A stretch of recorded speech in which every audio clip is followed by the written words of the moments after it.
I'm excited to be here and also challenged. The excitement is, this subject is one I'm most passionate about of all the things that I communicate or worked on or focused on in my life.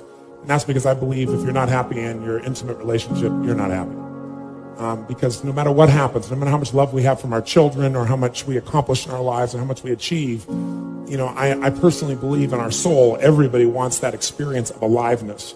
So I'm not just about marriages. I had 4 different fathers, so I know the impact that things can come from being in a position where families don't stay together. But frankly, I wouldn't have changed it. To see my mother miserable and unhappy, to stay with somebody, which is what she did with one of those relationships for 10 years, I wouldn't want to see her do again. So I'm not for the institution by itself. I'm not for the relationship. I'm for the people in it. And what I really believe, though, is it's a critically important institution, and I've supported it amazingly, but I want to make sure that the people within it don't just settle for being able to say, I'm still married. To me, that's not an accomplishment. One of the things that we found is we meet couples, and very often people say, you guys seem like, you're newlyweds, or they'll ask us, did you guys just get married, which we're really proud of after 12 years. But it's not a matter of time that makes that difference. If you're single, one of the reasons that people find themselves in a relationship that they're unhappy with is they're filtering today's relationship through the past. And one of the things that we've done for anybody we're going to help is get you to clear the decks of the past and step into who you're with right here and right now. That can start to create a difference. Because in the beginning of a relationship, what were you willing to do for that person? Anything, right? Anything, whatever it takes. Now, after a few months or a few weeks or a few years, all of a sudden you're saying, would you take out the trash? And in the beginning you're like, whatever you want, the trash, I'm happy to do it for you. Now it's like, what do I look like, your janitor? So learning how to be able to create that aliveness again and not filter your partner through an old story is one of the most important things you can do to have a passionate relationship. I believe that the challenge in relationships and in life in every area is emotional fitness. That it starts with how emotionally fit you are in a relationship. If you think about a relationship, other than the maintenance of some responsibility, people today in our society won't do things just for responsibility. They've been taught to focus on themselves, unfortunately. And while we all have to have a sense of responsibility, what's even greater, it's like discipline. Discipline never works long term. Never.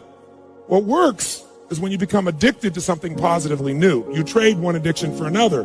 When you shift from having to doing something to wanting to do something. So our focus is how to make that happen. But I'd say this to you. If you want to change a relationship, the number one thing you have to do is master your own emotions. If you don't do that, forget it. There's no hope. And what's wonderful, though, is it's easy to do if you know how. But none of us have been taught really emotional leadership. Emotional management is the very minimum, much less how to direct and shape ourselves. I don't mean faking your emotions. I don't mean pushing them down. I don't believe in positive thinking, although you may think that from watching, some of the media coverage, because people see me in an audience and there's 12,000 people and they're jumping and leaping and people go, oh, they're just in this motivational stuff. It's not that. It's that energy is part of life.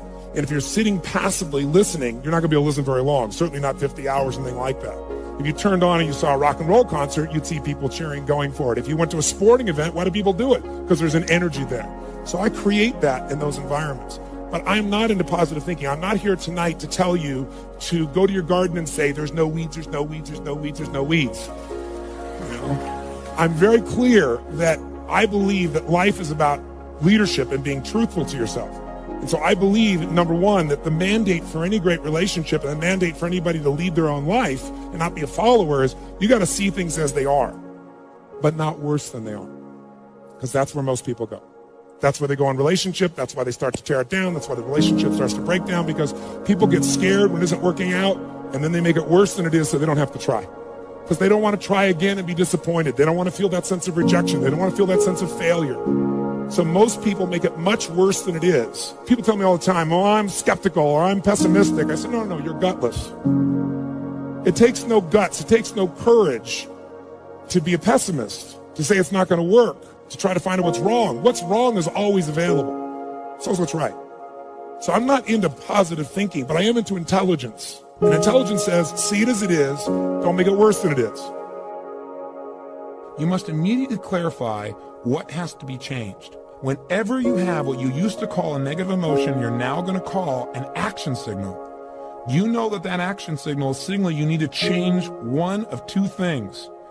Either your perception or your procedure. Now let me clarify what I mean by that.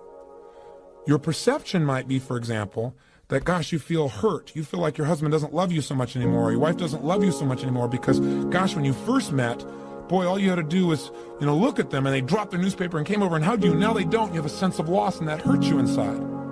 And that hurt is a lot more painful than the feelings of just being uncomfortable. The point, though, is this. Is this an appropriate emotion for you to feel based on this situation and this time with this person? And that's really the question we want to ask ourselves whenever we have an emotion. We know that when we have that signal, we need to first identify it, and then secondly, immediately appreciate this signal is offering us a message, and the message is we need to change. Again, our perception or our procedures. So our perception might be, person doesn't love me. Do we need to change our perception? Do we have some rules that are inappropriate in this situation? And the answer here probably is yes. Wouldn't you agree? This person is just wrapped up in what they're doing because they're just immersed. It doesn't mean they love you any less. What this emotion is telling you is you need to change your perception because otherwise you're going to feel pain for no reason.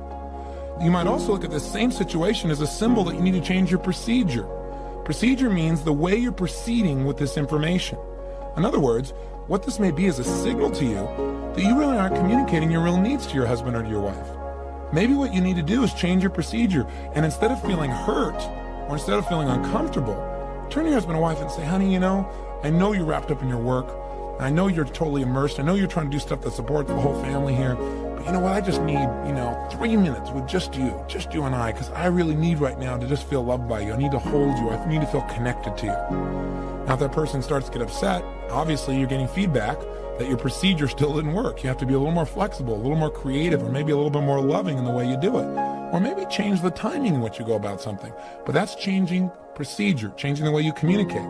Or another way of changing procedure might be it's a signal that says that the way you're communicating your husband or wife doesn't make them want to make you feel loved right now. That your present behavior may be turning them off. For example, let's say you feel rejected by them because when you come in the door, they don't rush up and give you a hug. They're immersed in something. Now, how do you respond to that? Well, what a lot of people do when they feel rejected is they feel uncomfortable with it, or they feel hurt, or some people get angry when they feel rejected. Now, what's the message of anger? The message of anger is you have a standard for your life, something that's important to you, and it's not being met by another person, or maybe even not being met by you. Sometimes we get angry because we're not living our own standards, huh? So let's say as a result, one of your standards is that people who love you, they run up and they greet you in your home. They don't do that today. When you feel angry, one of your standards has been violated. Something you believe important is not happening, and now you're angry about it. How do you respond now to your spouse who doesn't even know what's going on? Maybe you give them a dirty look, or maybe you make some snide remark, or you find something wrong with what they're doing. As a result, this person may very well purposely reject you. Now when you're feeling this rejection, you're feeling this hurt or this anger, and you say, okay.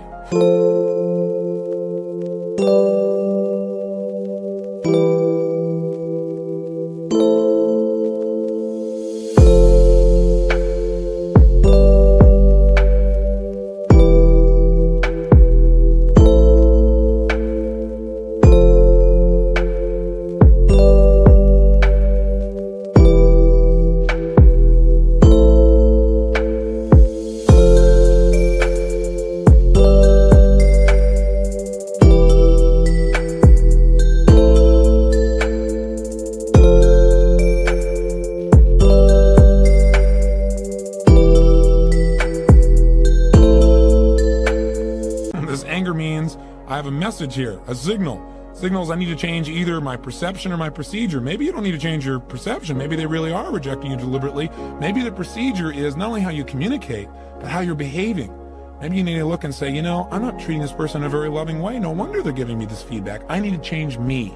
Are you following me so far? So we're always getting the message. We're identifying the signal. We're appreciating the message and knowing the message is telling us we either need to change our perception or our procedure. The way we're communicating, the way we're behaving. See, I believe the most powerful force in the world is to be consistent with the thoughts, ideas, concepts, and beliefs you hold to be true about yourself. That is what identity is. Identity is the governor on every single area of your life. It literally sets the temperature for all of the conditions of your life. That says we know what we are, but not what we may be. Getting what you really want and being able to attract it into your life. What we have to look at is basically the obstacle.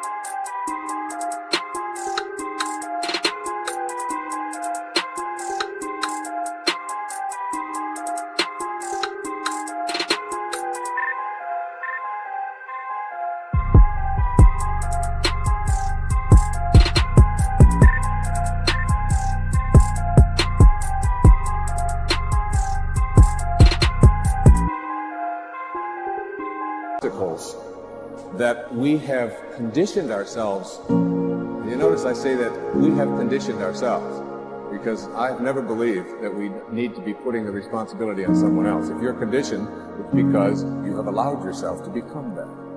And if we are conditioned, if we've conditioned ourselves to believe certain kinds of things, and one of the things that we kind of believe and hang on to and live with is this whole idea that all of the things that happened to me in my past are what are keeping me from doing what I'd like to do today.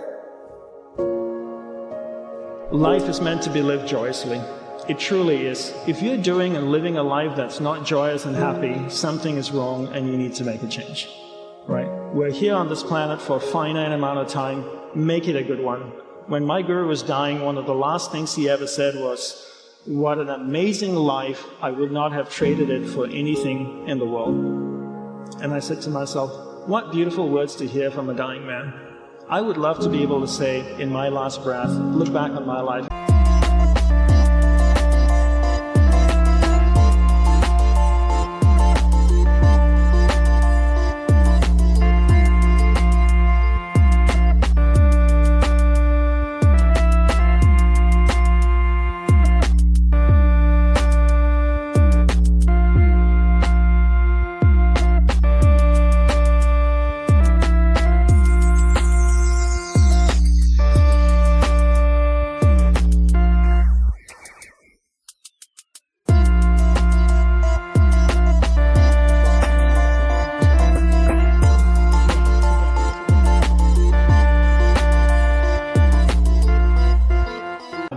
What an amazing life it was.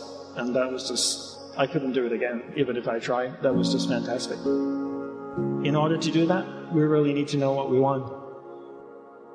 There becomes a time when you no longer fit in your old story.